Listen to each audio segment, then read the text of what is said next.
All right. Hey, we already have some people on here. Looks like 28-ish right now. Hey, everybody. Good to see What's you. up? What's up? What's up? Happy Thursday. Hope everybody's having a good one.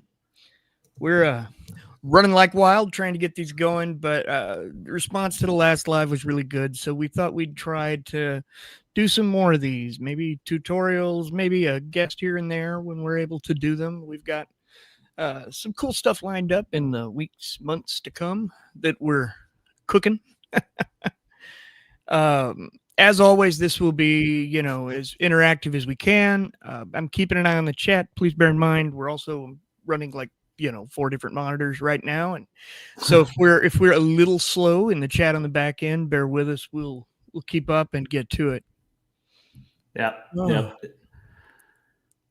It's funny because I just pulled up. I realized I didn't have the YouTube chat pulled up, so I just pulled that up in another window. So good. That's helpful. as well. That's helpful. All Second right. set of eyes on that.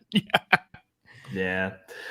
Well, today we're here to talk open source AI and kind of what you can, maybe can't do on your own laptop. We're going to do our very best to keep this user friendly. If you have questions, if something isn't clear, if you don't understand, shoot us a message and we will explain to the best of our ability as well. I hesitate to use the word expert. I'm very much a guy who plays around. And have kind of learned as I go. So, but I think we'll have a lot of fun. This is pretty cool.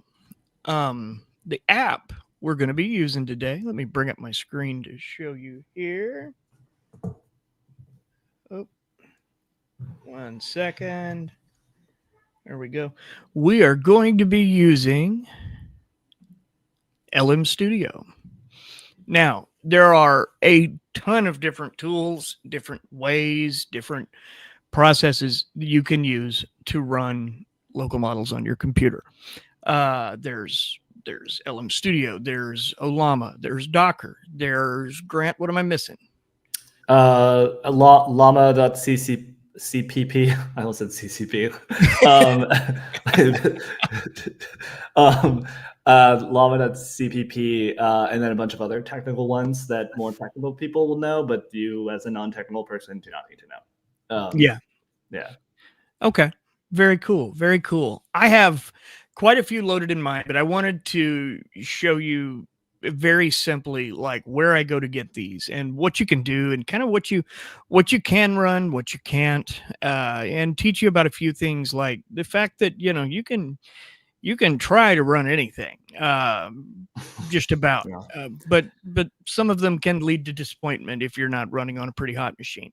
You're very brave in that category, Corey. Some of the things you've tested, I was like, wow, really? You tried to run that? I'll be honest. I've had some that I'm impressed have worked. I mean, they've been slow, but they do work. So, what we're going to do today is we're going to probably bring this up. I'm going to show you how to download it, kind of walk you through the setup a little bit. I already have mine downloaded and set up with models already on my computer because you don't want to sit here while we download 100 gigs of files. That doesn't help you. So what we'll do is I'll show you kind of how to download. I'll tell you what I did to get through the setup steps, which was I took it very simple. We'll make sure we can find a good guide and a walkthrough for that we can share with you all at the end of this as well, to make sure you're as equipped as you can be. But I think today, for the sake of what we're doing, we're probably going to run on the small end, Gemma 3N, which is, this is on Windows. I just noticed it works on both. Here. Yeah, it'll work on both. Right now I'm running it on Windows, but it'll run on Mac as well. There's an advantage to Mac if you've spent the big bucks and got the 128 gigabit of unified memory model. But that's pretty big bucks. And what we wanted to do was run on something that was pretty normal. I'm running on my personal gigabyte laptop. This is a 13th gen i7. I'm running, my graphics card is an NVIDIA 4060, which is fine, but nothing fancy. I have 32 gigabytes. Yeah, 32. Yeah, 32 gig of RAM. Now my VRAM is 8, so 8 gig of VRAM. And I don't want to get into GPU offloading and all of that, and make it too confusing. But if we have some questions about that, we can talk about that as we go. Oh, Corey, I emailed you a link that I want to share with people. It's called caniusellm.com. Oh, great. You might have to pull it up on a different computer. But Can you just put type that it in the Can you put that in the chat too? Yes, I will. That would be very helpful. So what we'll do is we'll run through these. So we're going to run probably 3 different models today and walk you through like what they are and the kind of results you can get from them. We'll even run some prompts from you all if you like, if you got some ideas, things you'd like to see. We'll run Gemma 3N from Google. That is Google's nano model, the tiny one that will run really, really fast, but you'll still be really impressed with what you can get out of it, even at a tiny parameter model. Like when you're using ChatGPT, DeepSeek, these big, large models from Gemini now, those are hundreds of billions of parameters. The models we're going to run today are up to 20, maybe 37 if we have time. I hope we have time because I've got a 37 billion parameter Quinn model I really like. So to go back to it, we'll run Gemma 3N, we'll run Quinn 3, I believe it's 8B, which is like kind of the next step up. That's a small model, that you would use on a smaller computer. It's designed to run with less weight, less memory, less GPU. And from there, we're going to run OpenAI's OSS 20B, which is probably one of my favorite models right now. I've had so much fun with it. It's different. It thinks different. It has reasoning levels you can set with a button, which I love. And that is, still pretty new to open source AI. And I feel like LM Studio was like the app that was able to run this the best because they worked very closely with them upon launch. And I heard some back channel chatter that maybe Olama wasn't as amenable to working with them, or something had happened there. So it wasn't as set up for it as LM Studio was. And so when this thing came out right out of the gate, LM Studio was the best. I don't know if Olama is now fix their issues with it, but yeah, LM Studio. You can run it in Olama now. I was looking. You could run it. It just wasn't optimized. Yeah. I was playing with Olama last night as well, which is another tool just like LM Studio. Only I would not recommend it to a beginner. It's a command line interface tool. It's going to be probably more than you want to deal with, and it's a little more confusing. Like you can get there. It's not like insanely difficult. It is a hurdle you can get over, but it's not the starting line. LM Studio is very much the starting line, and that's awesome. So feels the most like ChatGPT. Yeah. And if we get time, we'll get into Quinn 37B. I think I've got the parameters right on those. Forgive me if I'm speaking out of my tail. All right. So, just like with anything else, you'll go and you'll just download the file and it will give you, by the way, I'm running Perplexity Comet to do all of this in case you don't notice. I've been playing with this now. Free Comet demo. Yeah. Free Comet demo. Just as an aside here, I've been running Comet for, I guess, a couple weeks now. And on this and on my Dell Pro Max, I'm running it on both, and I really am not using Chrome anymore. At work, I use Chrome because Chrome is what we use at work. But elsewhere, I pretty much have just severed it for the moment. Let's show us the assistant. Let's actually click on that. Yeah, we can do that.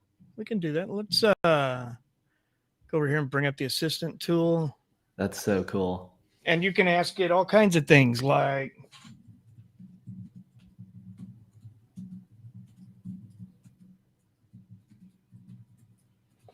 can my computer run local AI models? Assessing whether your computer can support them. It's looking at LM Studio here to see what's possible. Get rid of the make me your default browser thing. It annoys me every day. While I'm not using Chrome, I am still, for whatever reason, very hesitant to click make Comet my default browser. I might click that button later. So it's just running through this, and it's right here. So instead of having to go up here and figure out where in the world they tell me if my computer can run this, I can just ask right here in the assistant, and then be done with it. And that's that. You can pop it out into a new tab if you want to check on it later. It'll save it right there. If you go to that website I shared in the chat, Corey, it's just caniusellm.com. This is cool because this actually shows you whether or not the computer you're using right now can run a machine and or a model, and what type of model can run on your machine. So we're going to find out. Here you go. This will tell you everything you need to know about my computer. Yeah. So, yep, 8 gigabytes of RAM, 16 CPU cores. Let's see. What does it say you can run? Okay, so it's saying these are the ideal models you can run. So you can run Llama 3.2, 3B. I'm excited someone has released GPT-2. I downloaded it last night because I want to go back and I want to play with some of these older models, because it's really easy to get jaded when you're dealing with something new every single day of the week like we are. And I really want to go back and play with some of the older ones and gain a new appreciation for the tools we're working with today. Yeah, that's cool. Yeah, so this is telling you, like, basically, like, these will run really smoothly on your machine, but you've run a lot bigger models than this and they've run fine, right? That's what you were telling me. Yeah. Yeah. Like the biggest thing is it depends on what you're wanting. You know, here's the deal. What I do is largely creative work. I'm a writer. I'm an editor. I do a lot of planning. I do a lot of things like that. For me, speed is secondary. Accuracy is bigger. So if waiting a little bit longer gets me what I want, I'm still working at 1,000x the pace I was 3 years ago. So, you know, awesome. And I can respect that there is a limit to just how fast I need to go, because, you know, it's hard to keep up with. So I will run a little stronger model in exchange for that, because I think, not seeing anything in chat. That is weird. Is everybody seeing the chat okay? Can somebody drop a line or two in there, make sure it's working? I see blockchain tax consulting in there, and it may be that they're just the only ones talking this morning. And that's okay too. I just wanted to mention. La la la la. Yeah, it seems fine. Okay. Cool. Thank you, Luca. I appreciate it. This site is really cool, Grant. Thank you for sharing this. Yeah, this is great. So anyone who clicks on this, it'll basically check your specs on your machine, and it'll tell you what you can run. And there's links down there that says, you know, view on Hugging Face, and you can actually go to the model on Hugging Face, which is and here are the speeds you can expect to get. Yeah. Now, I don't know if this is perfect. It might be, you know, just doing some back of the napkin math, but it's just a good benchmark to let you know kind of what you can run. And yeah. Something I want to recommend before we get started here is, you know, if you're running this, the NVIDIA app is really helpful. You want to be able to monitor your GPU while you're going. It's like, oh, good, it wants an update. Couldn't have timed that better. Essentially, you want to be able to keep track of it, because when you start running bigger models, when you start running these that are putting more strain on your system, you want to be able to monitor things like the temperature of your GPU. This is super easy. If you have a GPU, you probably have this or AMD's version of it, I'm sure. But if you go into System in the NVIDIA tool, go over to Performance, it'll show you all of this. It'll show you your GPU's clocking at 210 megahertz, your power. Now, you don't have to know what all of this means, but what you're going to find out is that as we're running these are going up, they're moving fast. And, you know, this temperature is going to go from 47 degrees Celsius to, it's going to shoot up to 75, 80 degrees Celsius. And, you know, and you don't want it to get quite that high. I mean, I think like 85 is considered an ideal max. If someone in the chat knows a smarter answer to that, let me know. But what do you do if you notice it's getting that hot? Do you just like stop running it for a little bit? Like how do you manage thermals? And freak out because I'm afraid I've just burnt a $1,000 GPU. Not my 4060. Do I smell silicone? Yeah. No. And like, you know, Sam Altman, I love the smell of silicon burning in the morning. Yeah. But, you know, essentially, this is what I'm keeping an eye on most of the time, is just making sure my temperature is okay. So now let's go over here We've got our file. Where the heck are downloads in here? We're going to just open it. I'm going to open it and let it run just so I can show you kind of how this starts. I'm not going to run a full setup because I already have it installed, but I am going to let it pop up here. And you're going to go through some basic installation options. It's going to ask you all this. And honestly, most of it you can pretty well just click through and not break anything. You know, let it save where it wants to save. Let it do what it wants to do. Everything you do is going to be in this portal I'm about to show you. So this... if I can, there we go. Yeah, is LM Studio. So essentially, we're in.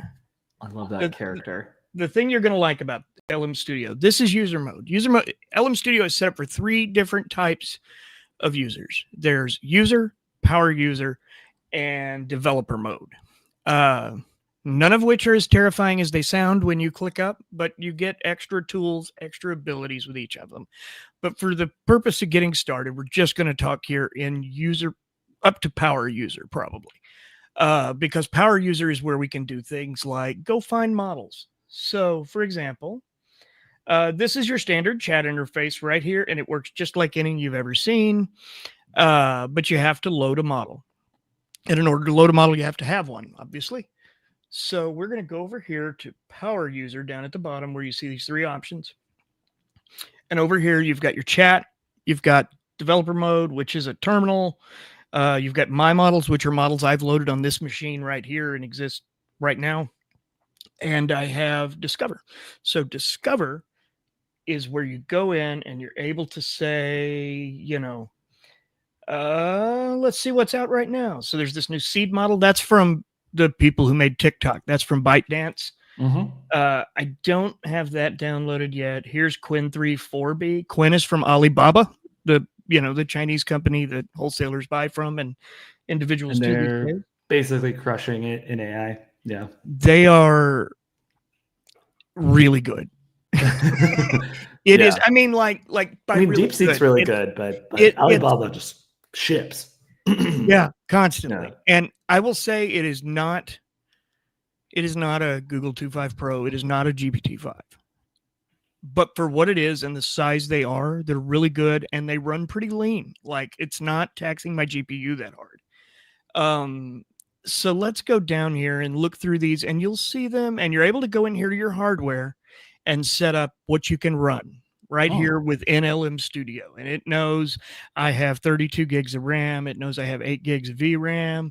It knows here's my processor and architecture. So like I didn't set any of this up. This just found it for the most part. I think I may have gone in and selected my GPU, but I could be wrong. So, and this is a resource monitor to help monitor how much of your VRAM is in use as well as your CPU.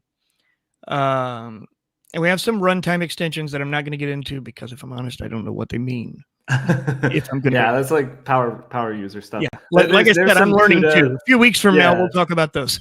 There's some CUDA stuff in there, which for people who don't know, NVIDIA, obviously most valuable company in the world. They make these like really powerful graphics chips called GPUs. They also have software, which not a lot of people know about unless you have like a gaming PC. That's what Corey was showing earlier with the screen. But they make CUDA, which is specifically a software for working with the graphics. Yeah.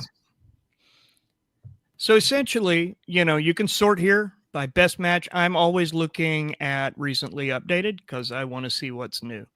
And it looks like 20B maybe got an update in the last week that I probably haven't downloaded. 6 days ago. Wow. Yeah. It shows its licensing. It shows its capabilities, that this model can use tools, that this model can run reasoning. It'll show you down here the format of the model. GGUF is good. That's a little bit of a lighter format, and it works within LM Studio.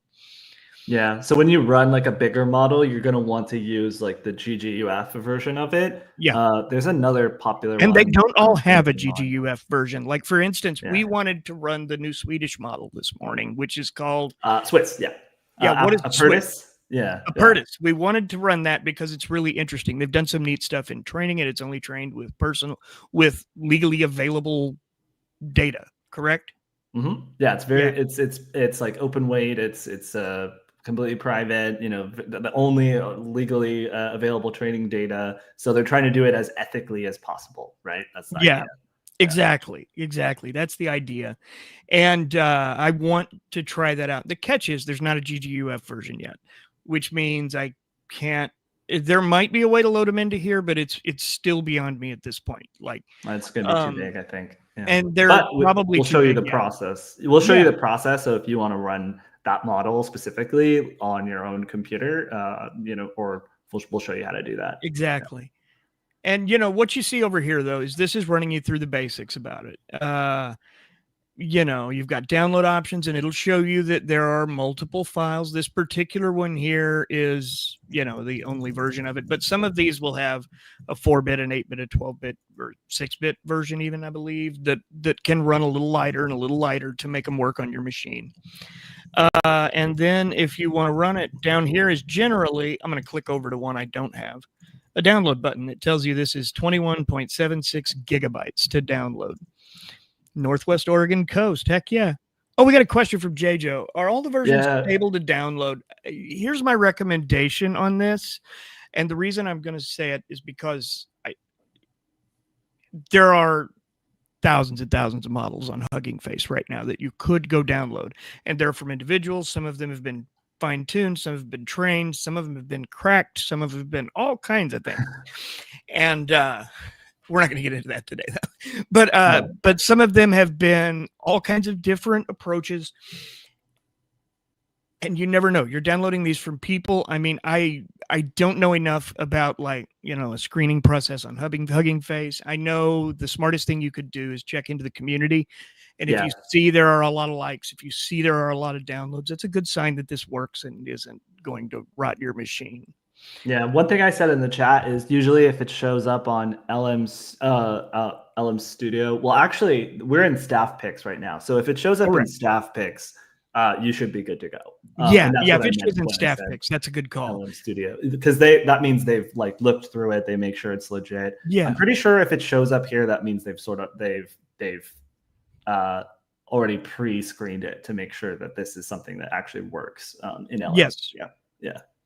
Yeah, and I would say this is a good starting place. Don't dive straight into Hugging Face. Hugging Face is, if you're not, an engineer or a developer, it might be a little intimidating. Bobby, I'm not running them in virtual machines. I have not been. I'm just literally running them on my machine. I'm certain that a virtual machine is probably a smarter idea, but I tend to just roll with it. It depends. So, for instance, if you're just doing chat mode with the AI on LM Studio, you don't need a virtual machine for that. Everything's in the chat window. It's not accessing any files on your computer. Now, if you're doing something that has tool use or a coding model like Qwen3 Coder or something like that, you probably do want to run something like that on it. That's a good call. Yeah, and for that you can use Docker or other tools. Railway is another one that I like that's that people recommend for virtual machines, spinning those up. So yeah, one of those tools I would recommend. Well, yeah. So let's go test one of these out. So once you have a few downloaded, like I have a few on here. Actually, I don't have the small Gemma loaded already because I wasn't thinking ahead real well. So let's download it. Let's see how long it takes. Yeah, let's do that. Let's download. We're going to go up here. We're going to search Gemma. There it is, 3N-E4B. This is going to be quick. I have really good internet generally. So this is 4 gig. It'll just take a minute. What a flex. Mr. Yeah, well, hey, it is what it is. I have 2.5 gigahertz at the house. It ought to be running faster than it is now. Wow, that is fast though. Yeah, that's awesome. Okay, and we'll let that run for a minute, and it'll be done in 48 seconds. By the way, I just want to say, so you mentioned Hugging Face earlier. Can we actually show the Hugging Face UI while this is downloading? Because I want to clarify some things. I think this will help people understand some things if they're not familiar with Hugging Face. Let's see. Give me just a minute. No, I think it's that. Yeah, it's that one. Oh, yeah. I've got this little bar at the bottom of my screen that says, "Hey, you're live on." Yeah. Now, and it's it's blocking everything. What is happening? Minimize Okay, that. There you go. there we Okay, go. so a lot of times, if you're familiar with the newsletter, you'll see me post like an open source and treats to try, open weight model on treats to try, and I'll link to the model on Hugging Face. Hugging Face is where the weights for the models are hosted, and then basically LM Studio gets the models from Hugging Face and then uploads them for you so that you can just download them very easily from LM Studio. But you'll often see me link to like, oh, there's a new Quen model, or there's a new open source, open weight, this or that model, and it'll be on here on Hugging Face. And Hugging Face, you can always look at what's trending on here. You can see like, I don't know, Bobby, if you were talking about Vibe Voice from Microsoft, that's a new open text to speech model. The Juan, I don't know if I'm pronouncing that correctly, but that's a new one from Tencent. This is a new one that's been floating around that I haven't heard anyone talking about. It's a 560 billion parameter model, though. Okay, I wanted to do a full story on this in the Neuron because it's huge. Basically, I'm going to totally butcher this pronunciation, so I'm not going to even try it. But that company right there that starts with an M, that company is like a grocery delivery company. And they created this thing called Longcat Flash, which allegedly is like killer. Like this thing is like amazing, and it shows like a bunch of AI. It showed a bunch of AI companies up. It has a lot of interesting stuff in this paper that they did. So definitely worth checking out. I want to do a deep dive on this for the newsletter, but everybody was losing their minds over this on X over the weekend. This number was at about 122 when I first got on here. When I first spotted this the other day, it was really low, and I was like, no one has touched this thing. Maybe it's nothing. Well, the hard part is like it's 562 billion parameters. So the parameters, nothing can run it. Yeah. Well, not nothing, but you would need to run it on like a cloud provider, basically. Yeah. Like you're not going to be able to run that on your computer unless you have like 4 or 5 like Mac Minis like clustered up. And I have toyed with the idea of like having some VM space like that you lease from a hosting provider where you could run some of those bigger models yourself just for personal tinkering. Because the truth is you can set it up for like personal use and not break the bank. And that might be something we look into soon. I've been tinkering. I'm not doing it, but there are models I want to run that I don't own a machine that can run yet. Actually, if you go to artificialanalysis.com, you can see the prices that all of the cloud providers offer. Like if you're running, like if you want to access these models over the cloud, you can go to artificial analysis and it'll list all of the like price per token that you get for each of them. All right, anyway, so here are a couple cool things real fast before we move back into LM Studio and get back on track. I want to show you, like I can go in here and look through models, and of course you can sort by whatever you want recently created. Let's see what's out today. And if you do that, you're going to get a lot of stuff. You should know that there is a lot of not safe for work stuff on here as well, because as you know, as soon as we have a new technology, there's this thing humans do with it. And I'm not going to say. Yeah, no need to specify, but you know what, if you know, you know. Yeah. But the neat thing here is there are a couple other tools. Data sets. You can go in here and download training data sets that have been used to train some of these models. So if you want to build one out yourself and you're working on, like, let's say you need logic puzzles. Oh, wrong keyboard. Oh. It happens. And you can go in here and you can find all of these different data sets that you can go download and use to train your own as you go.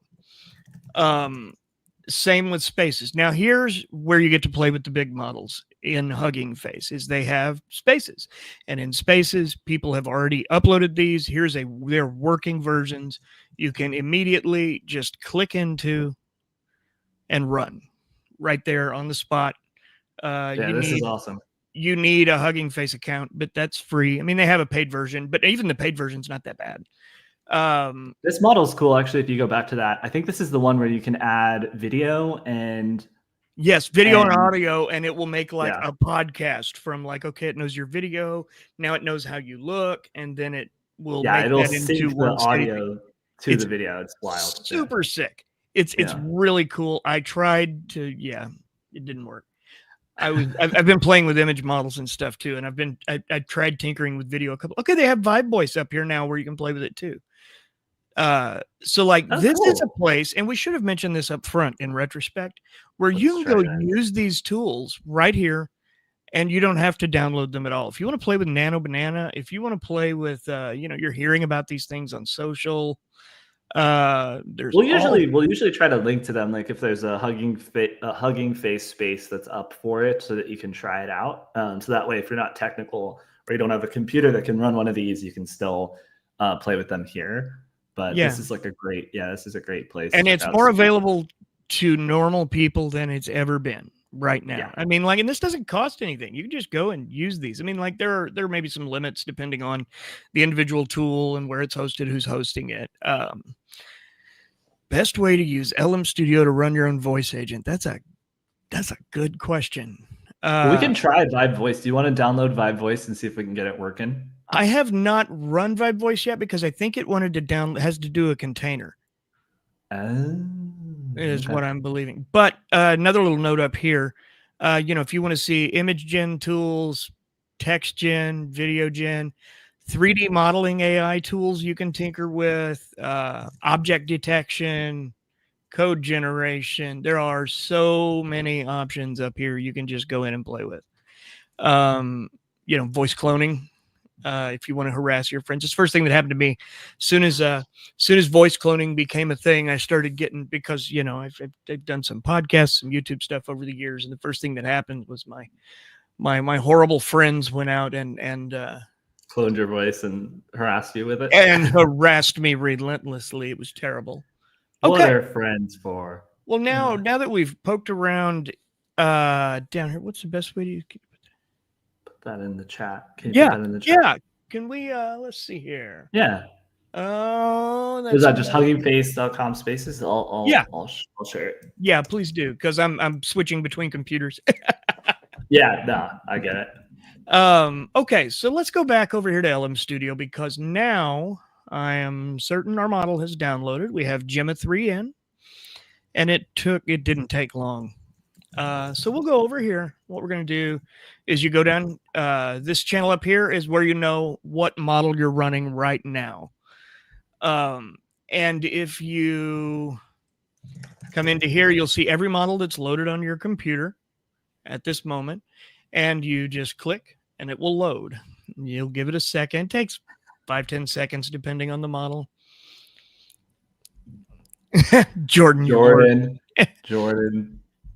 Oh man, Jordan is our hero. Jordan's really helping push our podcast and the newsletter and helping get it out there and make sure we can keep up to this stuff as we go and do hopefully a lot more of it. So hey, now we're running Gemma 3 in, and we have several options here. You don't want to mess with any of this. You can deal with some integrations and MCP type stuff if you wanted, but you don't have to. You can attach files just like with anything else, whether that's a picture or a doc or a spreadsheet. You can get into all of those, but otherwise you just talk to it and say something corny or ask a valuable question. You don't have to say something corny, but I never talk to a new model without saying hi. So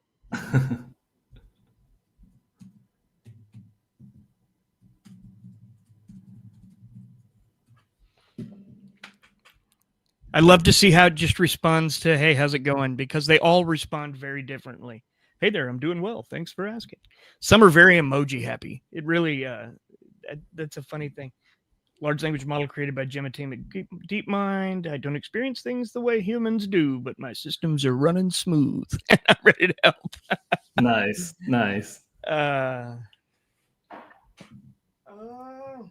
I'm gonna ask it, because it's a smaller model. What kind of things are you capable of doing? Yeah, it's a good one. We should also put, we just promoted this really handy prompt guide from the VC Corner in today's newsletter. We should use some of his prompting techniques and apply them live and see how they go. Let's see what it says. Short format text generation. That's pretty cool. Answering questions, factual and general knowledge, of course. Summarization of longer pieces, translation, creative writing prompts and idea generation. That's awesome. That reminds me of something. Well, go ahead. We should go to the EQ bench and show people which are the best open models for creative writing. Because I think that's one of the best use cases for running a model on your computer. Like, people might be wondering, why would you want to do this as opposed to use ChatGPT? Well, whenever you use ChatGPT or any AI model like that, you are sending your data over the to the cloud over the wire, as some people call it. And then, they can do whatever they want with that. Historically, famously, ChatGPT, would either train on your data, or if they tell you they're deleting it, now they allegedly can't delete it because of the lawsuit that they have with the New York Times. So even if you're using a temporary chat, or you've deleted a chat, they still might be holding on to that information. So if you're doing something like doing your own creative writing and you don't want to give your ideas to the machine, or at least risk that. It's definitely not certainly giving it away, but no, which is a good caveat. It's a concern people have, and not out of the realm of possibility, I would say. Yeah. So then if you use a tool like LM Studio and you talk with Gemma here, everything is happening just locally on your computer. Your graphics card, your computer is running the AI model, and all of your data is staying here on the computer. So it's not going to the cloud or anything like that. So that would be one reason why you would maybe want to use this as opposed to ChatGPT. Interesting thing, it also called out where it might be less strong. Highly complex reasoning, extremely long form content, or I want to talk about that. And suddenly, you don't want to talk about that? Is that what you said? No, I do want to talk about that. I do. But you said, I don't want to talk about that. Like it was no. That's a really important thing with local models. And Corey, you probably know this better than I do from all of your experimenting here. But we're getting kind of used to having really long context windows with ChatGPT and Claude and Gemini. And these machines really these local models on your machine really fall apart if you're like trying to use it for long conversations. Like, they lose context quickly.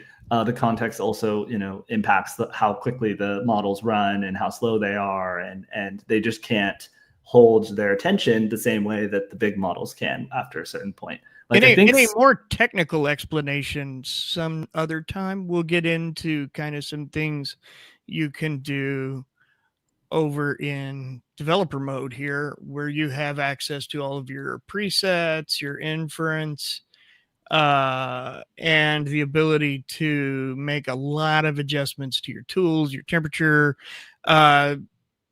things that can help it. Like you can adjust. Well, I don't see where I can here. On some models, you can go in and tweak the amount of context you have, things like that. That might not be able to on Gemma. It's not going to be perfect. Does the ability to solve complex tasks? Oh, wait, we skipped a question.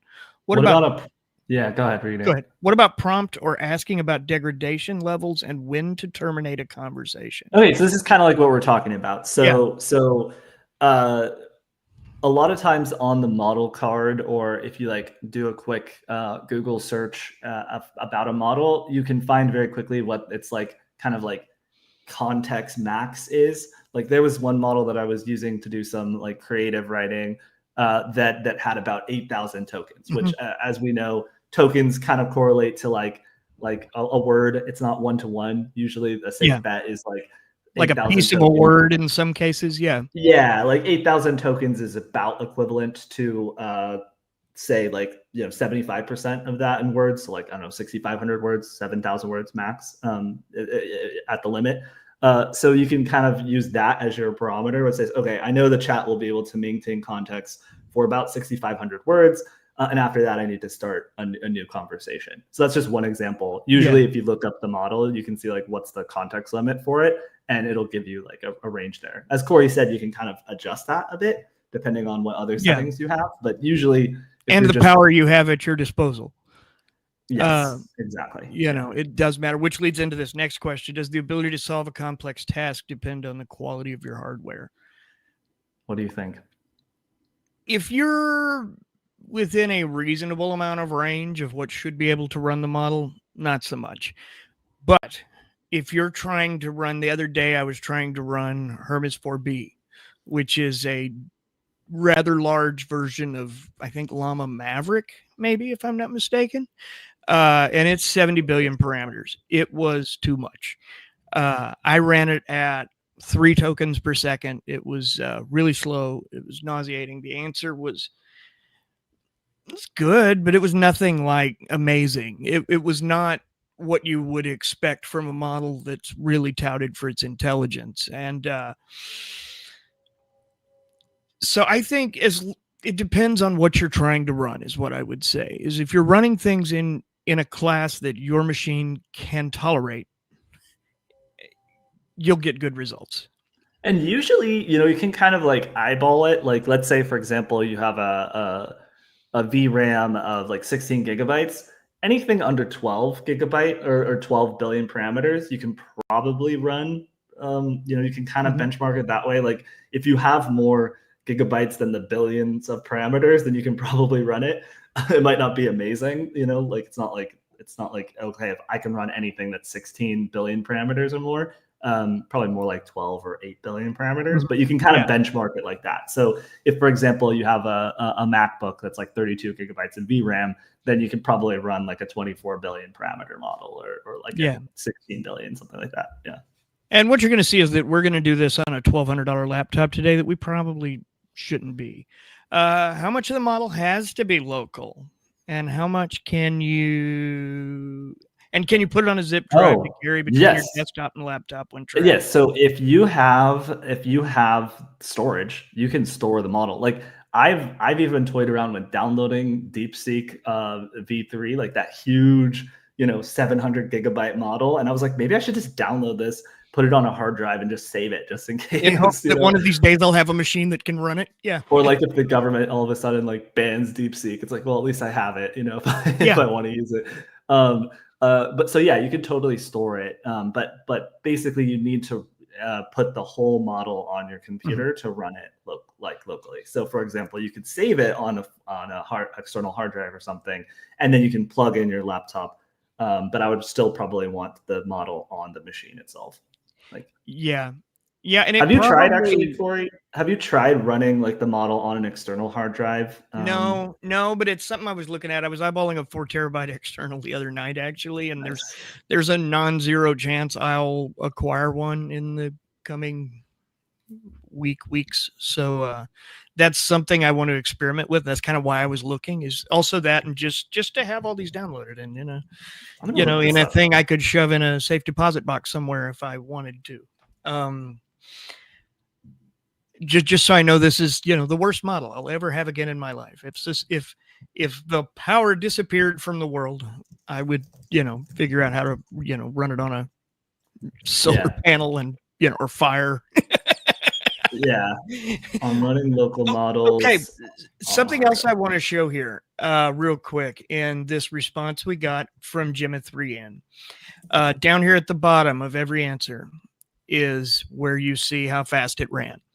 So this ran at 33.67 tokens a second, which you should know is the fastest a model has ever run on my little laptop here, which is really awesome. That's pretty zippy, at least from what I've been running. 398 tokens total. That's fair. 34.34 seconds to first token is lightning fast. There is nothing to complain about here. You can also regenerate the message. You can continue that message. You can branch your chat from this message. You can copy it, edit it, delete it, of course. I just wanted to show those models. And this is kind of where what you're going to be watching right here. This tokens per second and your seconds to first token are what you're going to be watching when you're running these to decide, how well can I do this? Now, what I want to show you again here is we're going to go down here, and I have another silly question I always ask a new model because they all answer it differently. What's the best way to peel an apple? I know that's a stupid question, but I've heard some crazy stuff. It's a good benchmarking question. Yeah. Okay, so what we're going to do is I'm going to hit that, and then when I hit it, we're going to go and bring up my NVIDIA app where you can see what's happening in the GPU while this is happening and what I'm looking out for, because I expect that this isn't even going to make it grunt. What's the best way to peel an app? 58. Now watch. This is going to start to trickle up while it's running. You can see your power go up. Your GPU clock is cooking. Yeah, this is great. You can watch your VRAM. You can monitor every bit of this live while you're doing it. And we'll also show you this running like let's get 30 billion parameter model in a little bit. Yeah, 20B is an interesting one for you because you have 8 gigabytes VRAM, right? So it's like, but you can still run it. So that's an interesting test, and you get pretty good results from it too. And I don't care what anybody says. I can run it well. I can run it plenty good for what I'm doing. Like, I'm getting, I think the lowest is like 13 to 17 tokens per second, which, like I said, it isn't fast, but for most of what I do, I'm not after speed. Where speed really matters is when you're dealing in agents, when you're dealing with programmatic workflows, like you need to be able to do the same thing. You need 100 people to be able to do it at once. You need stuff like that. When you're just chatting back and forth, working on a project or ideating something, it's all about your patience. I mean, as long as it doesn't drive you crazy, who cares? Don't get us wrong. It'll be a lot slower than you're used to with ChatGPT or Claude or Gemini. Now watch, and you'll notice that power's dropped 4 watts. GPU clock slowed down 90x. Temperature fell back down to 43 degrees Celsius, which is great. So let's go back over here and see how it told us to peel an apple. Oh, the traditional peeler. Wait, let's see this. For a nano model. Yeah, this is the one allegedly that you can run on your phone. Yeah. Oh, I'm absolutely. How you run it on your phone? I ran a research model on my phone last night. Wait, you did? Did you not see the video I shared in our company Slack this morning? No. I ran Qwen 3 4B thinking on my iPhone 15 Pro. What tool did you use? Locally AI. It's an app called Locally AI. I don't know that it's the best one, but I did a little poking around, and it seemed to have access to more models than some of the others. So I've got that. I have this model on there because this one is tiny and absolutely built for running on a phone. The other thing you should know is that in running Qwen 3 4B thinking, my iPhone dimmed because it got too hot. So you might melt your phone. Just saying, it's worth paying attention to. Wow. But yes, we got the traditional peeler here. We've got the knife method. Hold it firmly on a cutting board and slice strips off. Nobody holds an apple on a cutting board and slice strips off. You do that terrible thing where you hold it in your hand and try not to rip your palm open. Pros, no special tools. Requires more care and skill to avoid cutting yourself or wasting too much apple. The core and peel method. Also a thing no one does. The peel and eat. Bite in, peel the skin as you eat. My recommendation, the knife method. Let's see. The knife method. The knife method. Okay. Yeah. So, this is running really fast. So where this is going to get different is we're going to go up. You know what? We're going to go up a small hop. I'm trying to remember what all I have on this machine actively right now. So we're going to eject this one.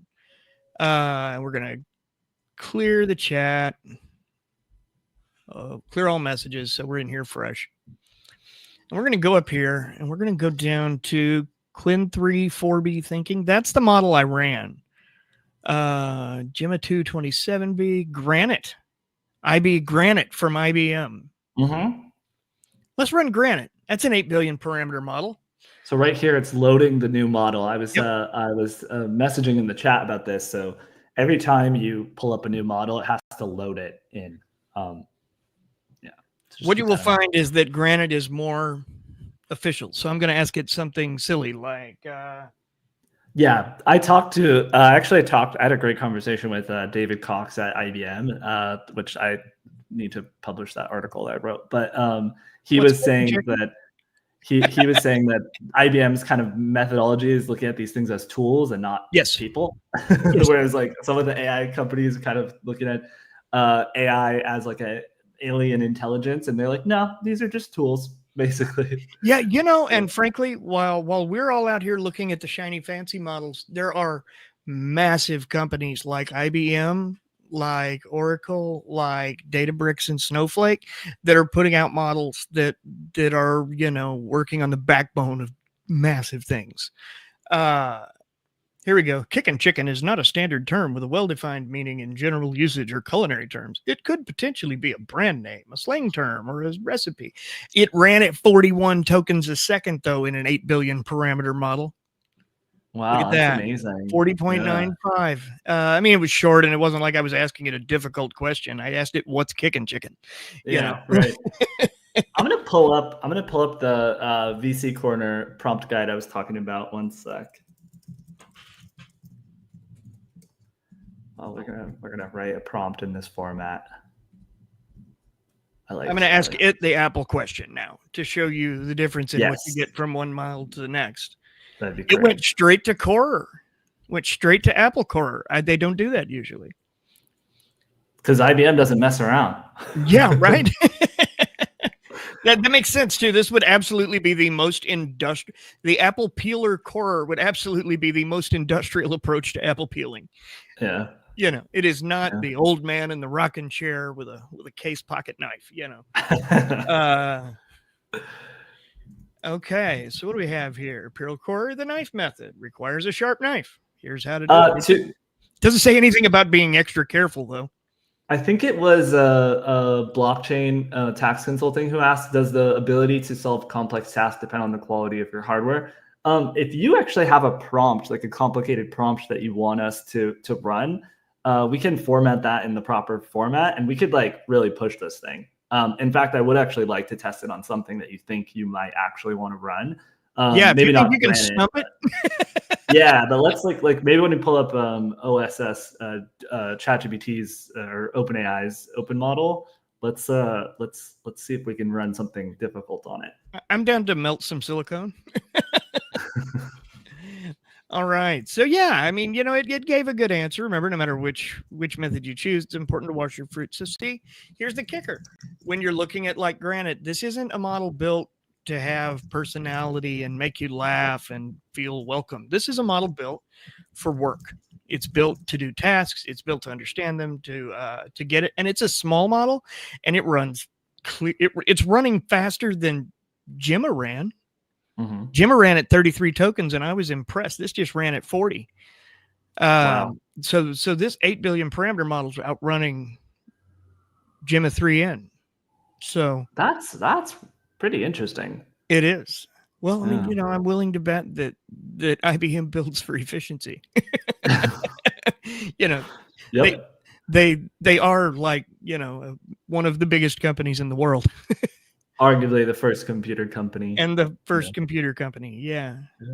Let's try a bigger one. Let's see what we can do. All right. Well, we're gonna go to. By the way, if you saw what Corey just did there, he ejects the model when he's done using it.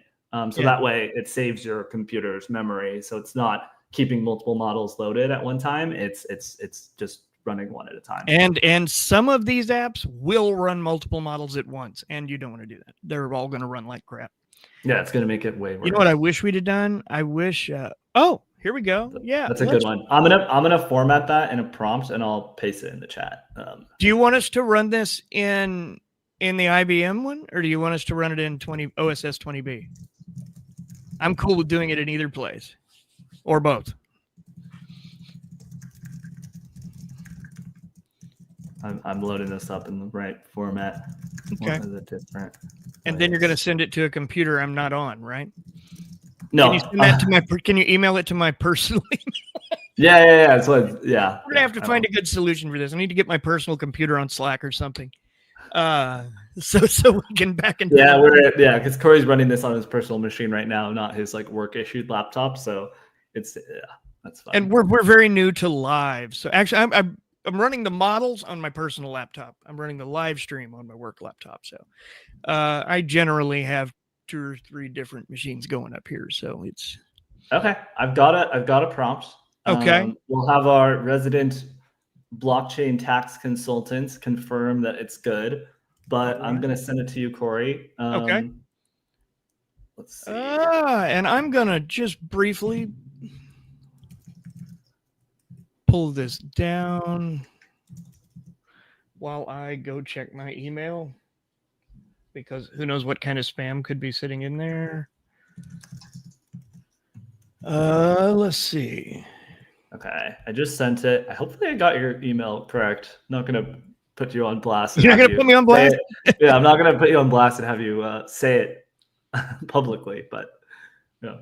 What are we at? Well, good. Will We're LM Studio just about to a second hour. Will LM Studio ever have local long-term memory and knowledge storage? So this is a great question. This is kind of like the thing that new architecture and or better hardware will help solve. So right now, those things, long-term memory and knowledge storage, is basically limited by how much RAM you have, VRAM you have, and how much like the attention mechanism of the model itself can pay attention to at one time. So like, for instance, we talk a lot about context windows. Context windows, like how much context you can put into the model. And the AI companies will typically limit that based on how much they know that their AI can pay attention to at one time. So in theory, right, we either have better trained models that can hold on to context longer, or we need like a completely new architecture in addition to the way that transformers work right now in order to really maintain long context and actual memory over time. Now, something you could do, which I have not tested myself, and I don't know how you would do this with an LM Studio environment, is use a tool like Letta. Letta is really cool. It's from 3 Berkeley people, Berkeley researchers who wanted to solve the memory problem.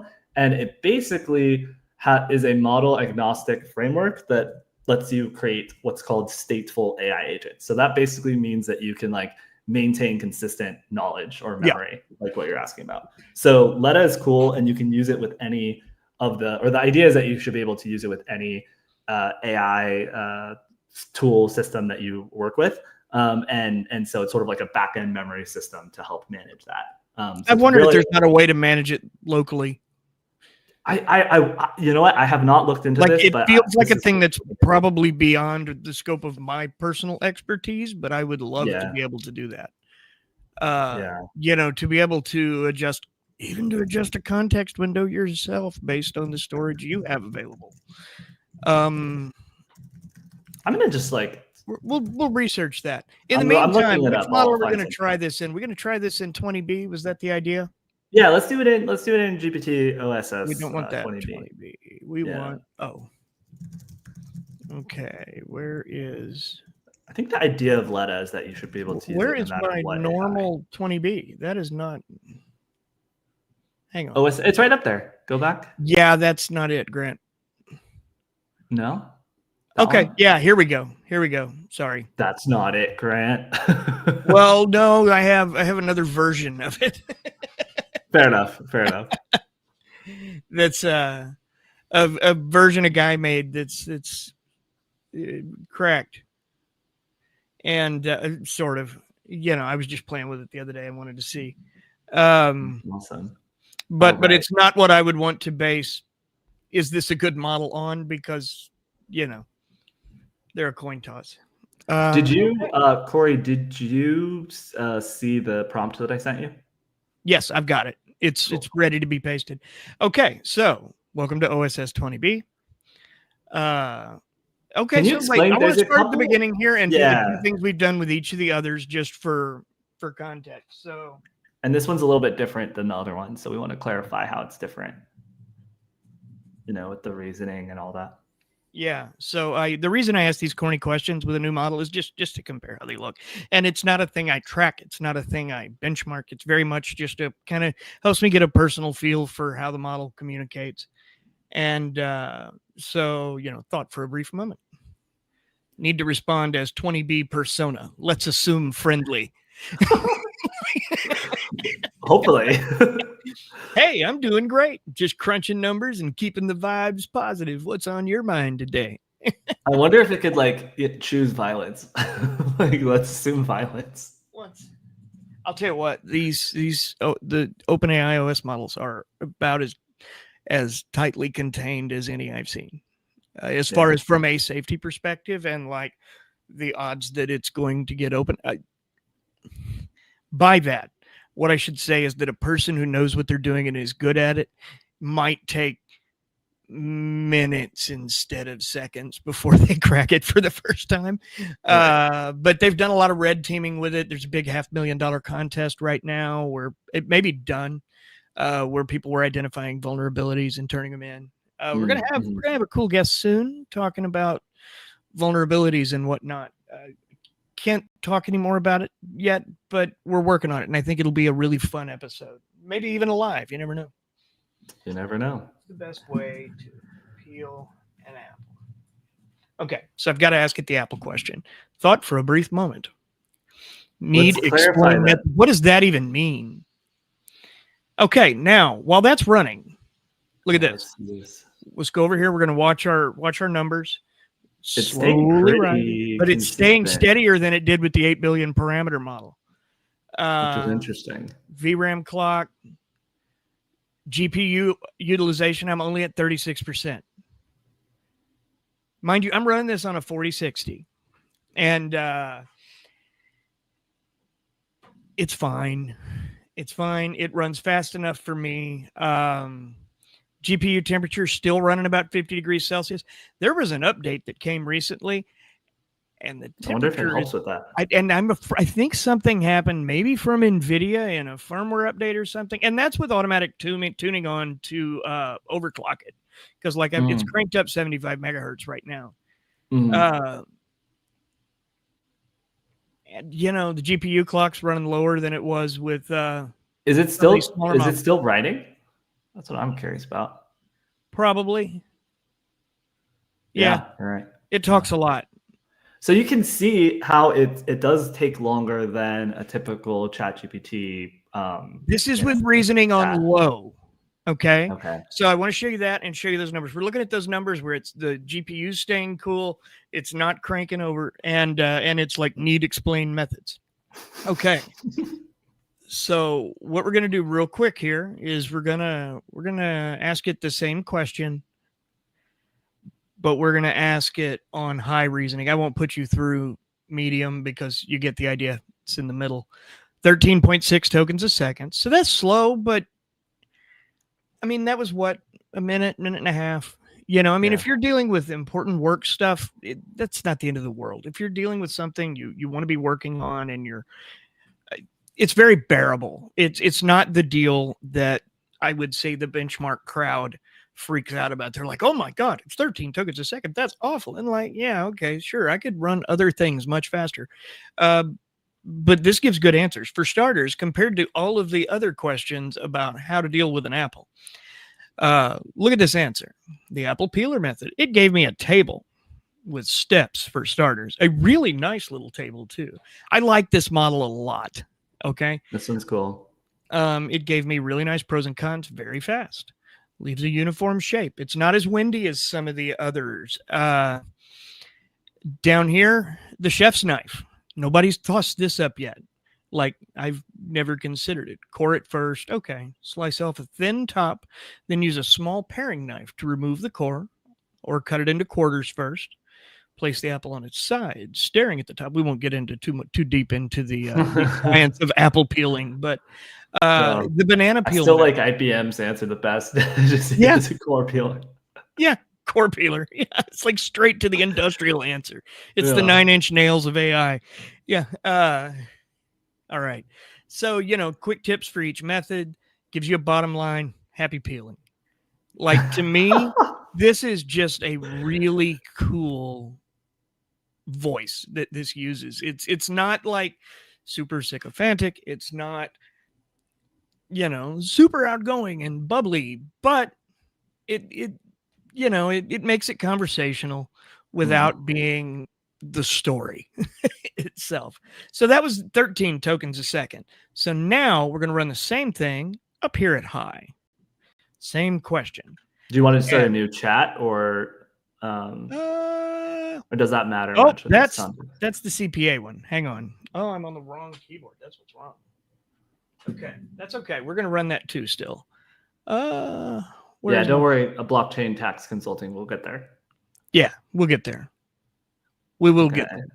Okay. So Discord. By the way, anyone who is joining the stream now or maybe missed the intro, you can go right now and download LM Studio and try this out with us and ask questions like as you're trying it on your computer. Like just come to the chat if you have a question and we can workshop it together. We can do this together. That's the idea, is for these to be really interactive because like everything we're doing, we're learning as we go. Everyone people in AI. I mean, like, so the truth is, you might come to the table with an idea we haven't thought of yet, and that might really excite us.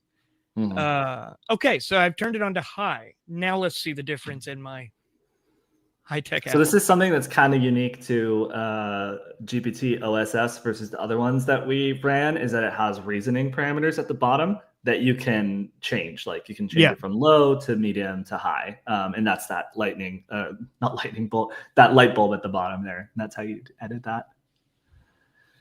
So now we're seeing its high reasoning process in action here. How's your temperature? We're running 6,000 to 7,000. We're still in the mid 30s, 40. Not bad. CPU utilization, maybe a smidge higher. Temperature's about the same. GPU clock is, maybe 100 megahertz higher. I'm telling you, this model runs super efficiently. For the results you get out of it, it's really, really impressive. Okay. So it's cranking away, and that's blasting out some serious thought on the Apple question. It's discussing here, okay, here's how to do it, some ideas. Arguably be mindful of tone, helpful, friendly, maybe pros and cons. We can also mention a kitchen torch, and not necessary. like what in the world are we going to do with a kitchen torch to peel an apple? Oh my gosh, that's unhinged.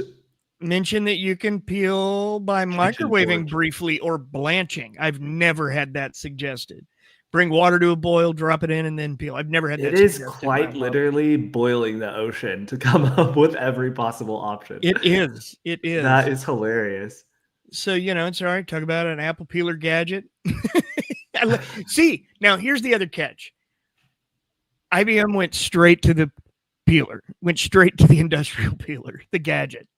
Wow.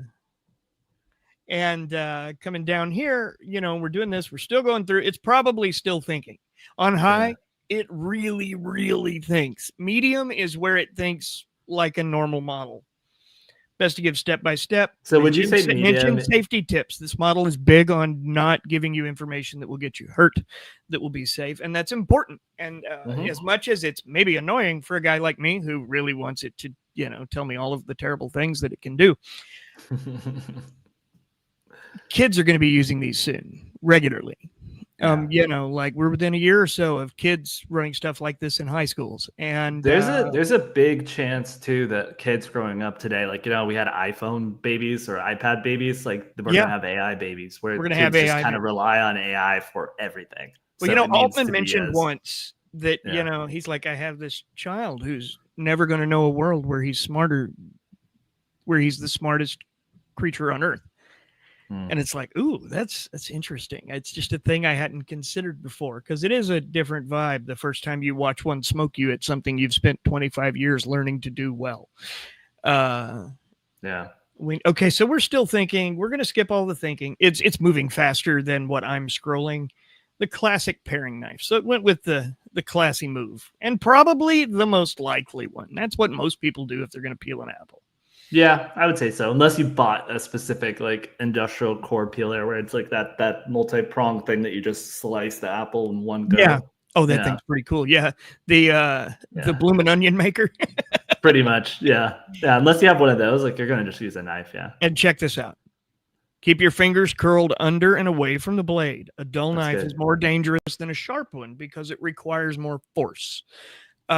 This is a really cool thing that you don't see as much of when you ask this question in other models. They're generally like, yeah, stick the knife in your hand and carve, vegetable peeler, why it's a best. Quen model or a DeepSeek would never. No, it would be like, remove the chainsaw. Blanching, peel by shock, which is not one I traditionally get. So Corey, leave would you the say skin then? on? Ooh, there's an option. Wow, what the heck? Don't peel it. Apples are packed with fiber, antioxidants, and vitamins right in the skin. Yeah. If you're making smoothies, applesauce, or a salad, consider leaving the skin on, or just wash thoroughly first. Wow. Okay, so this ran at the exact same speed, 13.79 tokens a second. It took longer because it spent more time thinking. So we, instead of using 1,000 tokens, we used 2,703. But what you can see is that it's not that it's slower; it's just going longer. Yeah. It's just allowing more time. And it's slower in the sense that it spent a lot more time in the thinking stage than it did in the answer stage.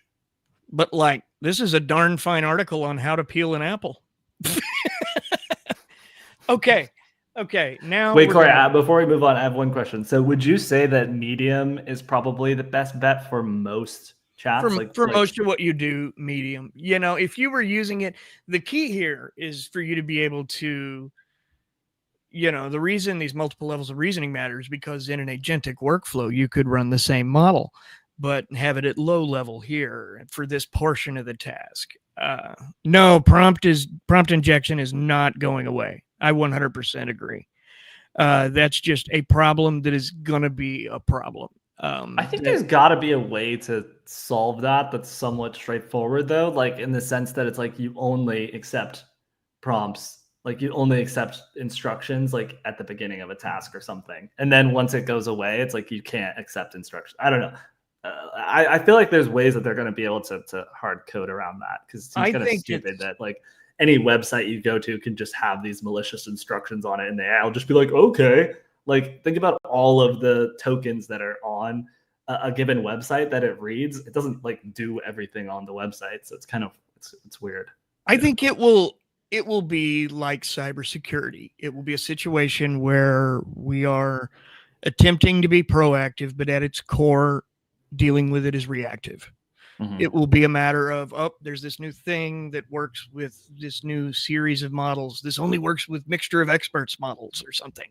And that will happen. And then over time, it will get harder and it will get harder. But the truth of the matter is, it's not hard.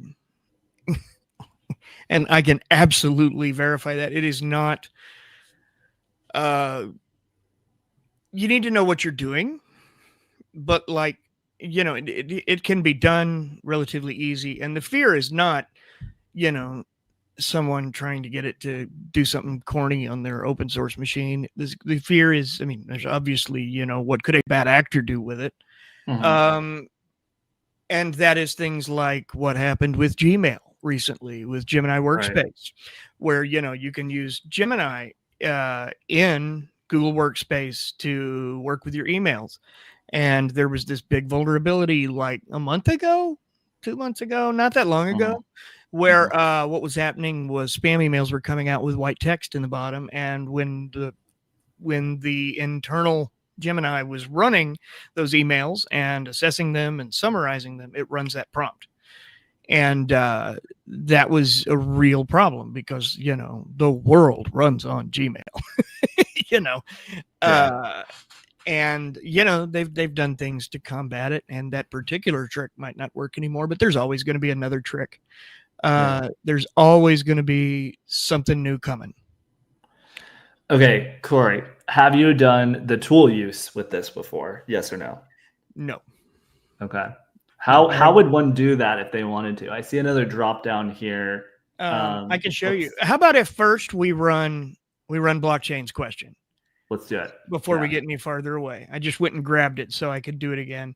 Do you need to start a new chat on LM Studio for it to get you the best answer, like you do when you're working with what's it called, like with cloud models? Can you say that again?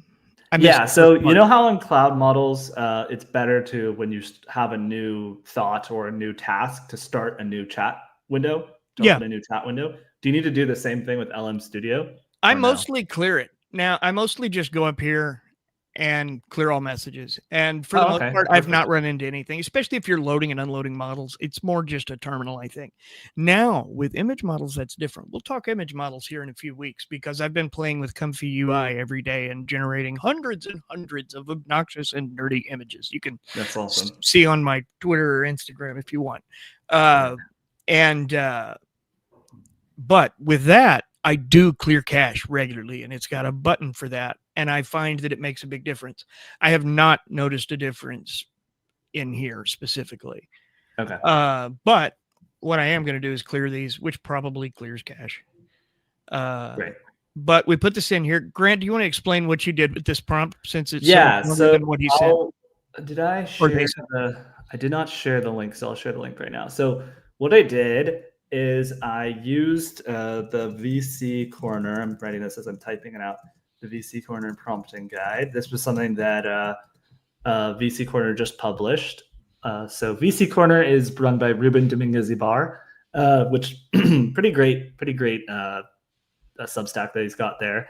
And this was awesome. I read this and I was like, oh, this is very helpful. It's a great summary of all of the best, writing tools and prompt formats and different prompt structures you can use. And I just ran through the basic one that he provided here, which was basically like how to write AI prompts, the pillars of a perfect prompt. It starts with the role, then it goes to the goal, which is task plus intent, then the context, which context is kind of straightforward, but he has great graphics for it on that link I just shared in the chat.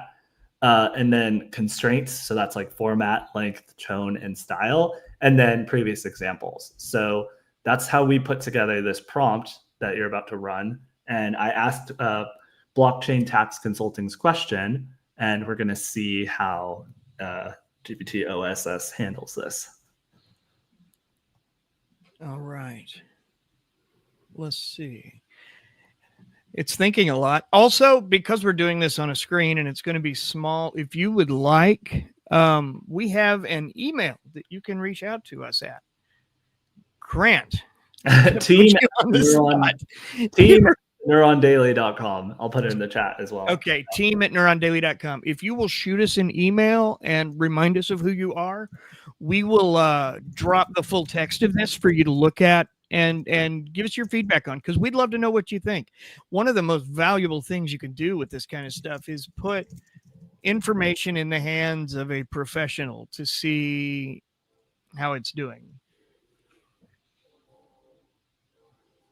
If you stake tokens and receive, good Lord, so much still thinking. Yeah, we're gonna hopefully Blockchain Tax Consulting is still here. We're gonna need him to verify the results of this. What an interesting job, Blockchain Tax Consulting. I guess, yeah, like Coinbase charges you taxes now every time you sell or transfer something. So yeah, it's good to have that. That's a needed skill set in this modern era. The cost to convert's not that bad.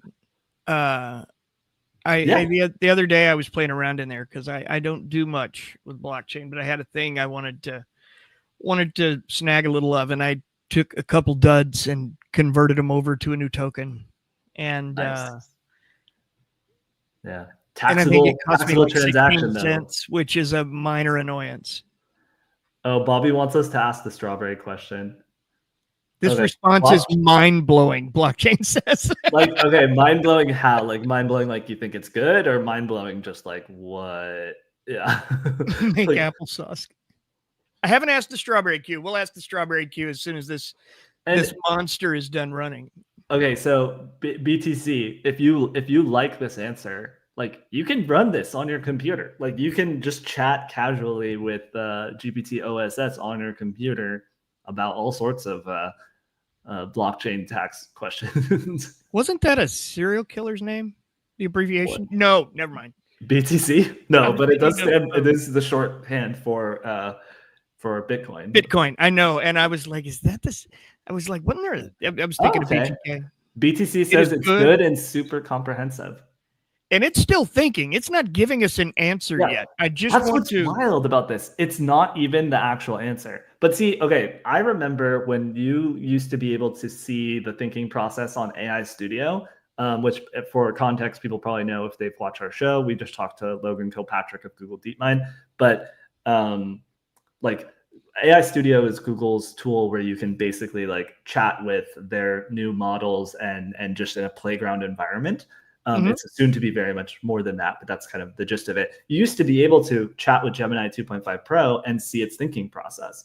And sometimes the answer in the thinking process is actually better than the final answer it gives you. So being able to see that was really valuable because then you could say, oh, this is the part.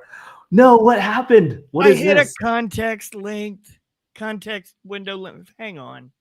I'm not going to rerun this right now, but I will rerun it later on. Okay, this is actually, I'm really happy this happened. So you're going to have to explain fully what happened once you fix it. Okay. Hang on. I've got to find it. Context length. Okay, I can change context link up to 131,000 tokens. Okay, so I don't want it to run that because it'll take a year and a half. Yeah, but I can change it to 15. Okay, so for context, the way that you're editing this is you went to the load panel on the right-hand side here, and up at the top, it gives you an option to change the context length.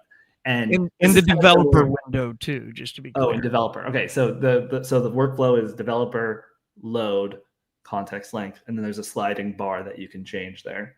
Yes, and now when you do that, you have to eject, and you need to start over. Is that the right one? Yes. Okay. This is super valuable. I'm glad that we're showing this because I'm sure this would happen to people and they. This is what Grant's going to be doing until 4 a.m. tomorrow now too. Oh yeah, yeah. But here's the other kicker that you can adjust right here. You can adjust your GPU offload, the number of cores you want to move, your thread pool size, number of experts for a mixture of experts model. Oh man. Well, I mean, if you're a normal person, like, do you need to ever edit any of this? Do you think, like, because I'm sure this is very complicated. You absolutely do not have to. I'm strictly doing this because we just had this massive reply over here, which I'm going to go back to, by the way. Yeah, it cut off. Oh, and it didn't give me a speed. Dang, that's a bummer. It's enjoying eating my RAM, though. I say that. I have 32 gigs of RAM. It's a 6.97. That's not unreasonable. My CPU's at like 0.2%. There's nothing happening here right now that is a problem. Okay, I'm going to save this chat. I'm going to start a new chat because I want to send that. What did you click? What did you click to save that? Yeah, what was that? So nothing. I just opened a new one. Okay, and so you can see, oh, this is nice. So all of the models are listed in a folder layout. Oh, I created these. Oh, you did? Just so you know, smart. I created a folder for most of the models. Here's a fun thing I've been running that nobody Could you also show us how you did that as well? Because I think that's like a really clutch, smart way to organize. Super easy. Oh, hang on. It always puts the folder somewhere stupid. So let's say, wait, we've got now Gemma 3. No, is it Gemma? We did Gemma, 3N Nano. Gemma 3N. Is it Gemma 2 3N? Gemma 3 3N? I think it's just these all blur together in my brain so much. Yeah, I think it's just 3N. Let's go with that. So because it always wants to create it in another folder, I just grab it, pull it out. Okay, great. And then. Okay. And so when you start a new chat with that model, do you go to that folder, or is it smart enough to know? No, it's not. When I start a new chat, I go here. Watch, I'll go here. And I'll start a new chat, and it'll drop it down here into the last folder I was in instead. Got it. Okay. I have no good reason for that other than just a minor glitch with the software. Can you move? Can you move chats like to another folder, like once they're open? Yeah, I can grab this, just pull it out here. I can move it down here to Gemma, put it wherever I want. OpenAI, Google, Claude, take note. This is a much better UI for projects than what y'all have got going on. Yes. Yeah, this is great. Wow. Yeah. Let's see. Let's catch up on the chat here. I feel like I like the IBM models train. I do too. I don't know that it's what I want for everything, but I definitely have tasks that I would prefer the AI to just be a little more matter of fact and just go do the dang thing. Sometimes I absolutely want a conversation and I want to be challenged and I want to talk through creative ideas. Other times, though, I just want it to do the thing and let me get back to whatever else I'm working on. Going to a school for education in a building will become obsolete to homeschooled with AI, in my opinion.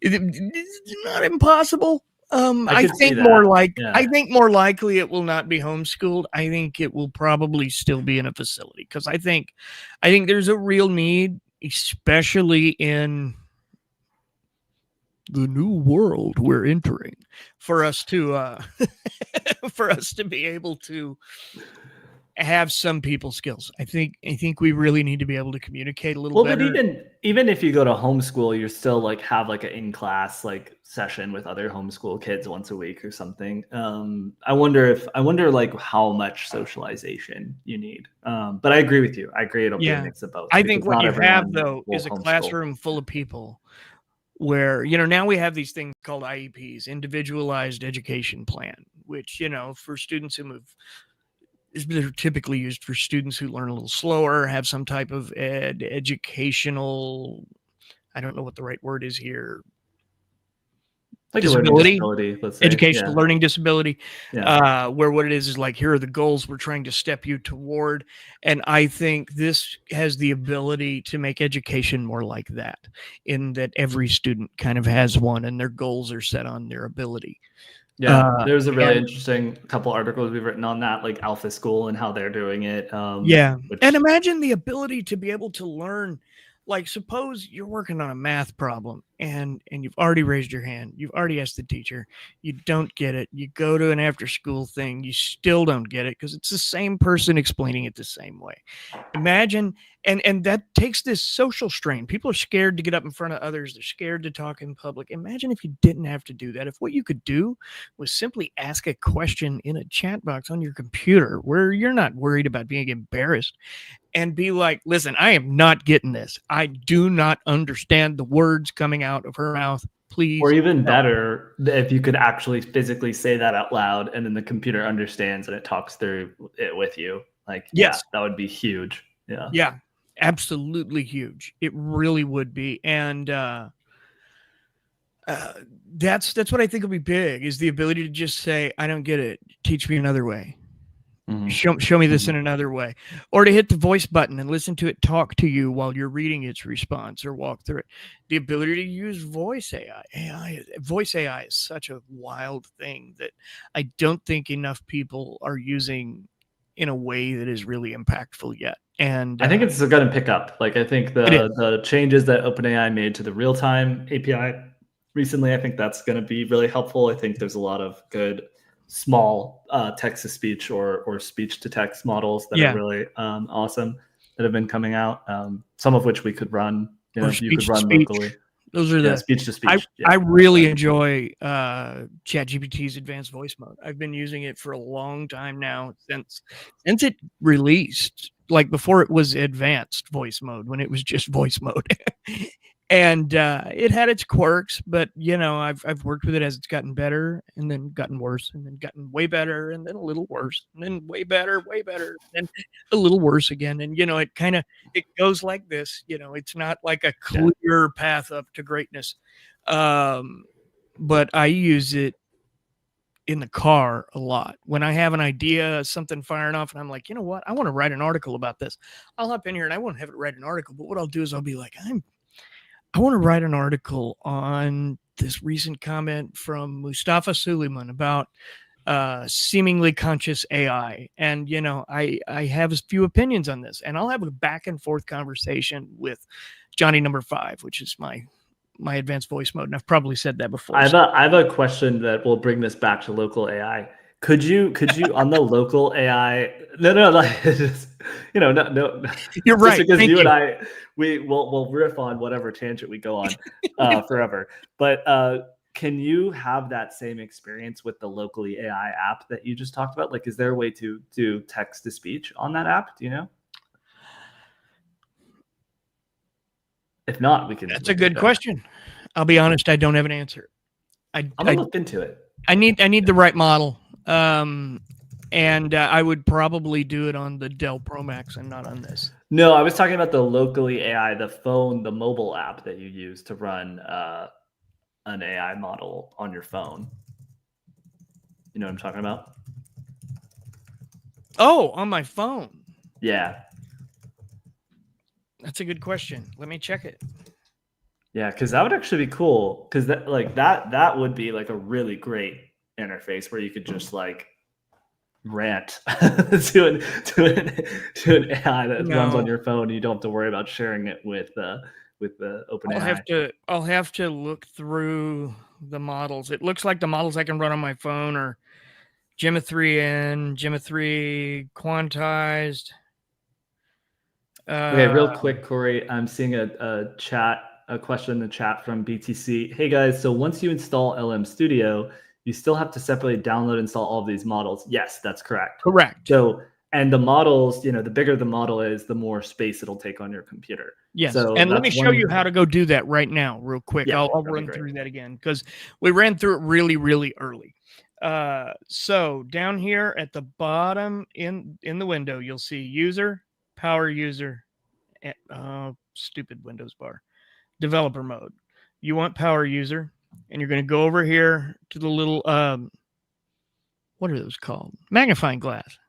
You're going to go over here to the magnifying glass on Discover, and that's what will bring you to this screen right here. He's not seeing your links or email addresses in chat either. That's interesting. And over here, when you find one you want to download, I recommend first going in and making sure it either sees your hardware or that you enter in what you know it to be. If anyone doesn't know how to find that on their machine, let us know. We can walk you through how to find out what you have as well. And then come over here, and it will give you some options based on what you can do. You'll want to make sure you check this GGUF box. That's going to make a big difference. Because you're going to get the models that can run in here and run on smaller machines. That they're optimized for smaller machines. Exactly, specifically for consumer hardware. Yeah. And so you'll go through here and you'll find what you want. Here's 20B, and it's as simple as, well, you'll click the download button, and after you click download and it downloads, all you'll have to do is come to this bar and it will be populated right here in your list of various models.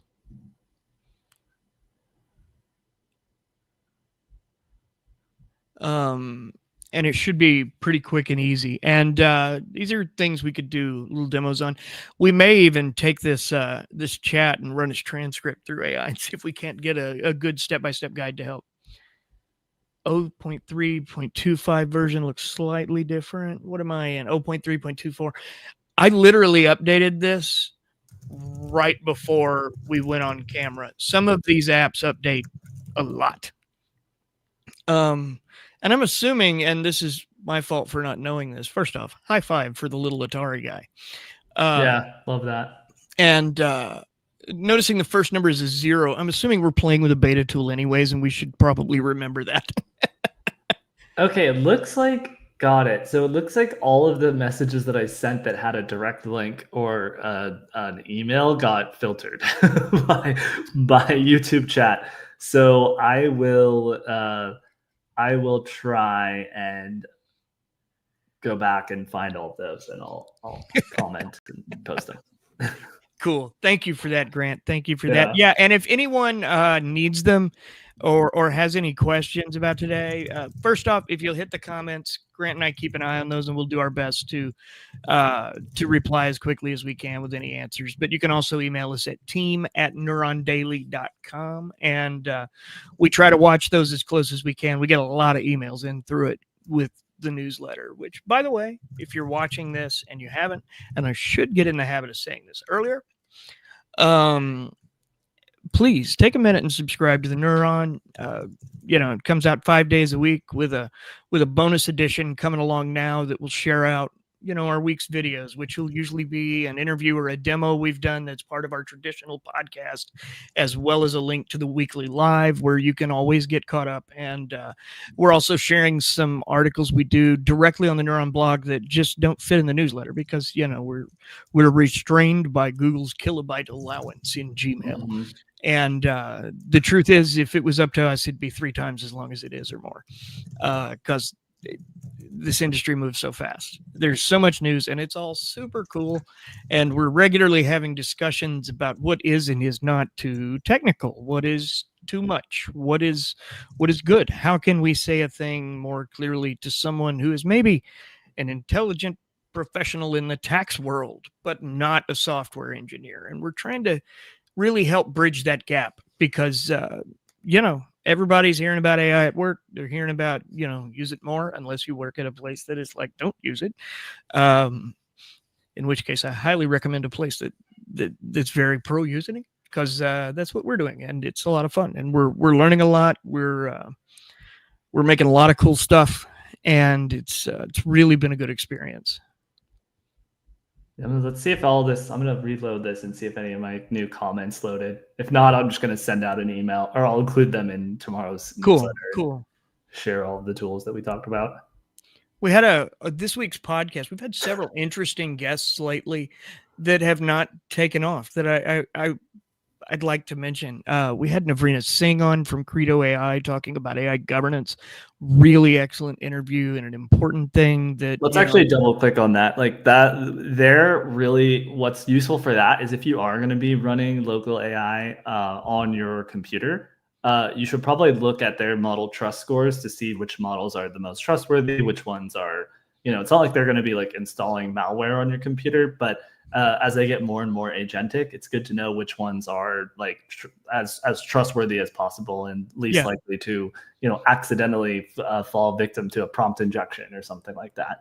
Yeah, because I'm ready for this thing to order my pizza without me having to go and deal with a bunch of stuff. We were talking about this yesterday, and I'm like, I'll just give it access. Just go order my pizza. When I say I want a pizza, I don't mean come back and ask me what I want on it. You know what I want. Look at my Domino's account, order the pizza, send it to the house I always order to. I'm looking forward to that. And before we do that, we want to make sure that we're giving the information to whether they are local or corporate closed systems. We want to make sure we feel good about where we're letting our most valuable information go. Mm-hmm. The last thing you want is some horrible scenario, and there will be horrible scenarios. There will, just like there is with every other technology, there will be vulnerabilities. There will be devastating hacks. There will be problems along the way, and they are the nature of disruptive tech, frankly. In a disruptive world, things move fast, and they get a little reckless. So Credo AI is really good. That's a really good conversation for that topic. What was other ones that you wanted to mention? I wanted to mention Logan Kilpatrick, because that's such a great video. Logan works for Google and runs Google AI Studio, which is a tool we both also love and play with regularly. I built an app last night, Grant. We haven't talked. We'll talk about that in a minute. Whoa. Yeah, I even went and looked up hosting stuff and figuring out what it's going to cost me to put it online. That's awesome. Very cool. It's really corny, but it's fun. And so, the Logan Kilpatrick interview is really good. He's talking about, kind of what's next at Google, the sorts of things you can do in Google Studio, like Nano Banana, which I wonder if they've just changed the name to Nano Banana yet instead of. They should. They should. You can't just drop banana emojis all over the internet and not expect us to keep calling it Nano Banana, because it's fun to say. We had a good chat with Henry Schuck, CEO of Zoom Info. If you want to see how big business is approaching AI and how they are trying to roll it out on, petaflops of data and to teams of thousands of people, and kind of the impact that's having and the mindset that has had to go into it. We got yesterday our interview with Joel Hron dropped on YouTube as well. That was an interview he's from He was the CTO of Thomson Reuters, which is tied to Westlaw. And if you've ever worked in law, adjacent to law, or done like college research, you absolutely want to watch that. It's really interesting that Thomson Reuters has just on their own built out this AI team and built this deep research tool that, because they know that, you know, they are a key player in their industry, and their research is top notch. Their tools are used by everyone, and it's expected that they need to be the person with that solution because they already have the trust. And I think that was really neat. Yeah. We've got such fun ones coming up. Cool. Good. Some good ones coming up too. We do that are already recorded even. All right. Can we recap everything that we've learned? I think that's a really good idea, because there's anything else that we can briefly touch on before we wrap up. Yes. Yeah. Yeah, I think that's a good idea. Yeah, let's see. A quick reminder here. Again, this is LM Studio. It's a super simple download. It's not anything fancy. You'll get a few options as it's installing, but don't panic over them. Just go with its recommended settings. That's all I've done. It might turn out that one of these days I want to do something different, but my computer still works.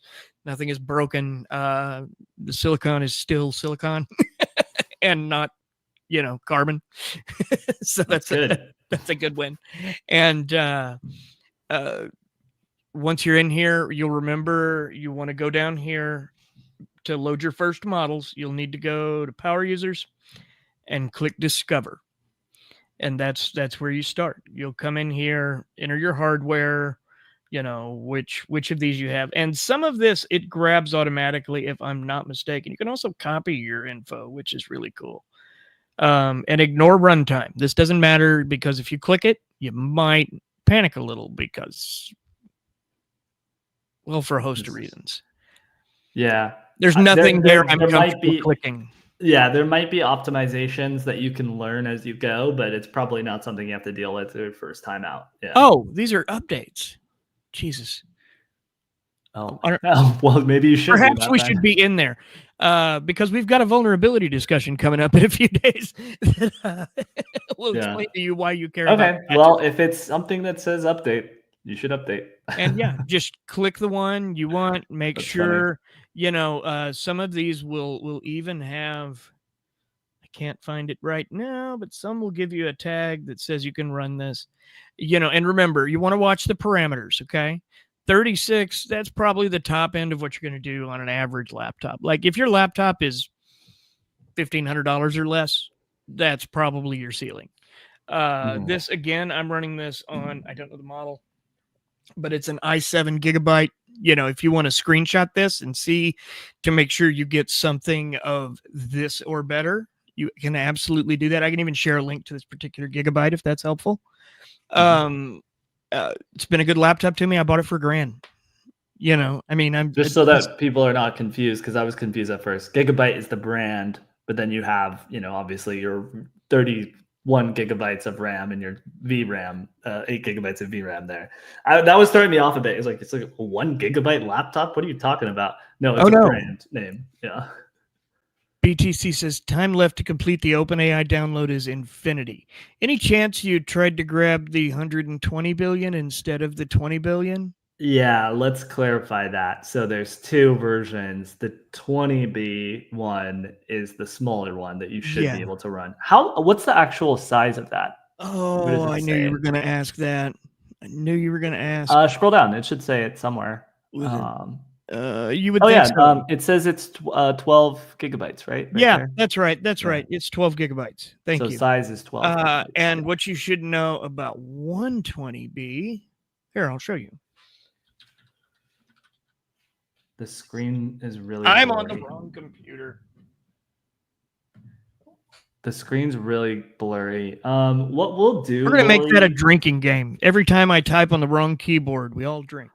So Lori said the screen is really blurry. It's too blurry to take a screenshot. So Lori, what we'll do is we will take screenshots of this, and we will like write a Neuron article that kind of sums up everything we talked about here, and we'll share that in the newsletter. Absolutely. It's like a deep dive. Yeah. Yeah, once the GPT transcript's OSS done. 120B. This is the GGUF model. So this is the one. 20B. And you'll see it screams likely too large. Yeah. 63.69 gigabytes on that one. So real quick, do you see how all of the icons there changed from the little purple guy to the yellow Hugging Face guy? Yeah. That means that these are models that are on Hugging Face. So anything that's LM Studio that like it's like a staff pick or something that they know is optimized for LM Studio will have the little purple guy next to it. And you can click and go straight to the model card for that model. Okay. BTC, what you could do, you could try like starting the download over and starting it again. And like maybe try that. But then the other thing I was thinking is like, I wonder if it's an issue where it's either your internet speed or possibly you don't have enough space or possibly, yeah, maybe the gigabytes on your computer. I would use that link. Sorry that none of the links were loading. It looks like because I was responding on my personal email, it was filtering me. But if you go to caniusellm.com, that can also help you tell you like what type of models you can use and what your specs are. I'm going to go right now here. In addition to what's locally available on LM Studio. Copy info. Yeah, and I'm going to go ahead and I'm going to take this side of the screen down because we're just about done. Does anybody have any questions? Blockchain, is there any chance that you're doing this on the same computer you're streaming on, or maybe your internet's a little waffy? Hopefully it'll come down. It shouldn't be. Hopefully it'll come down soon. It's 12 gigs. I mean, it is big. It is a big model. I mean, it's as models go, it's a small model, but as files go, it's a big file to download off the internet. And you know, probably the less you can do on the computer while it's doing that, the better, of course. Couple of downloads of the Why don't you do one at a time? And please come back, man. We want to know if you're having fun with this.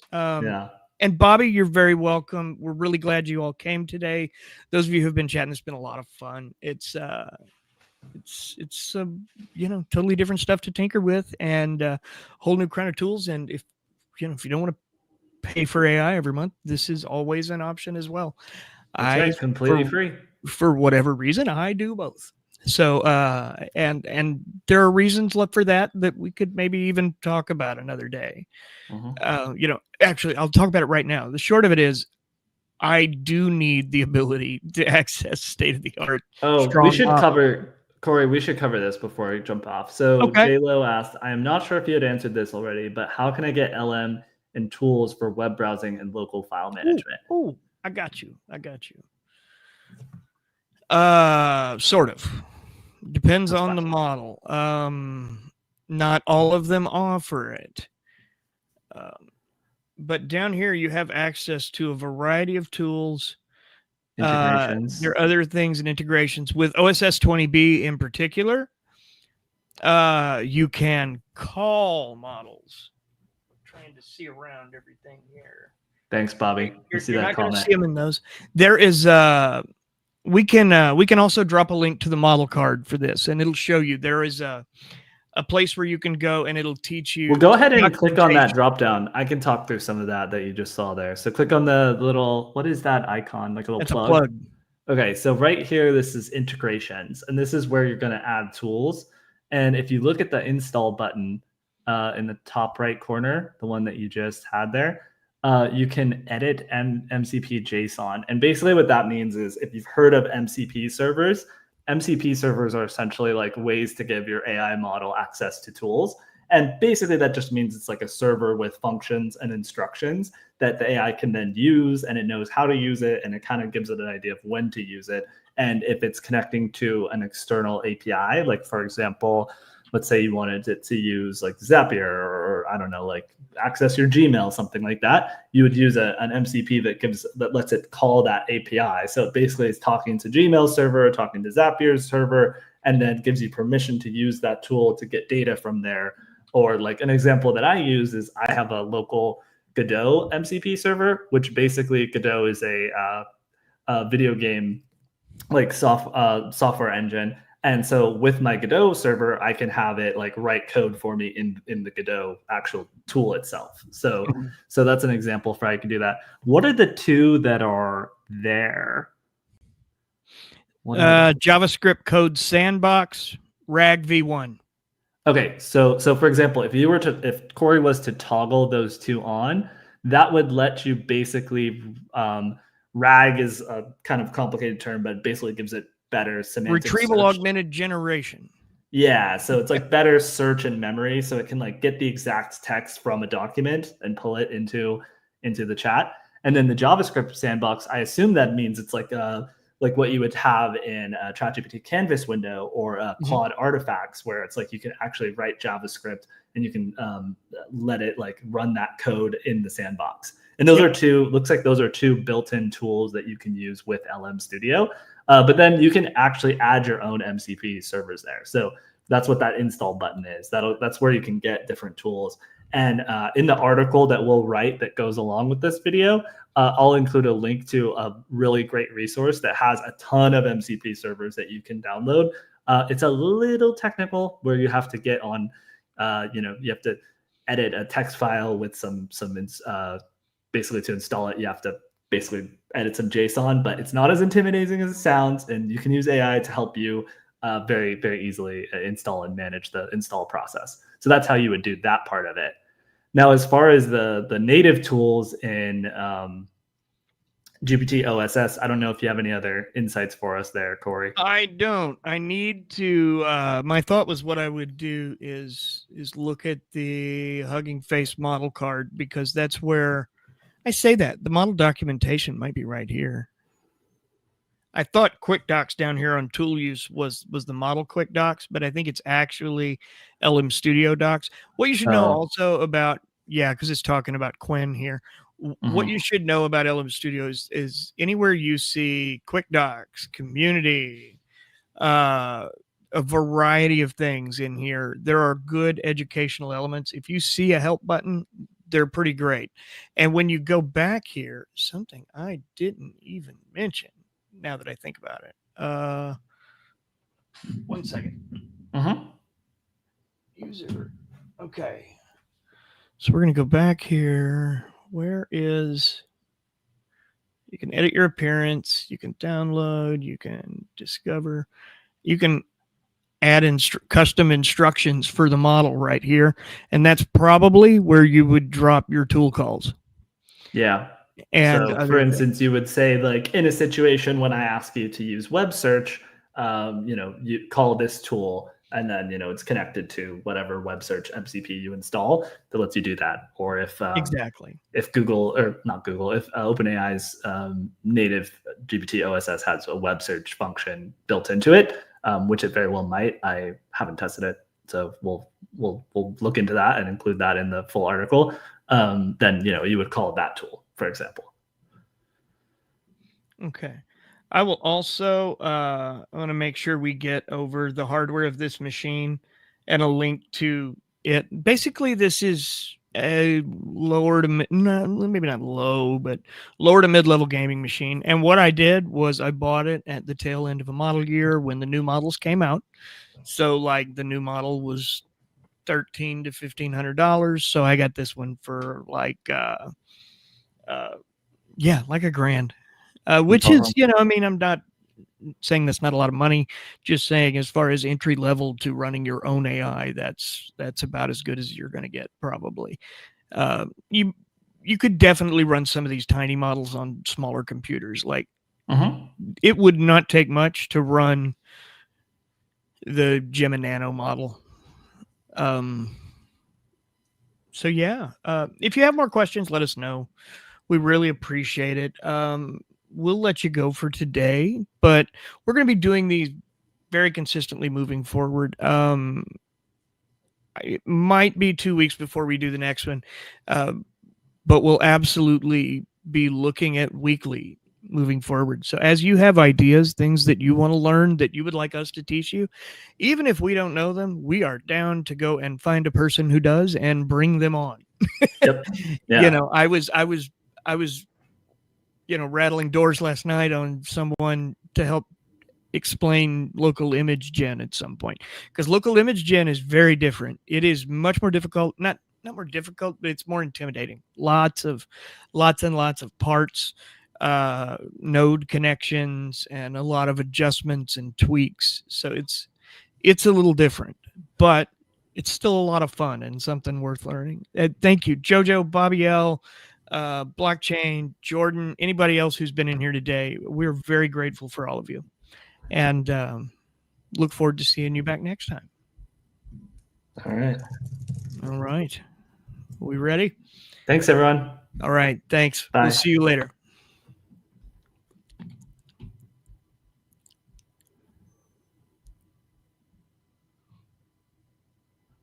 Done. Oh my God, I have to adjust.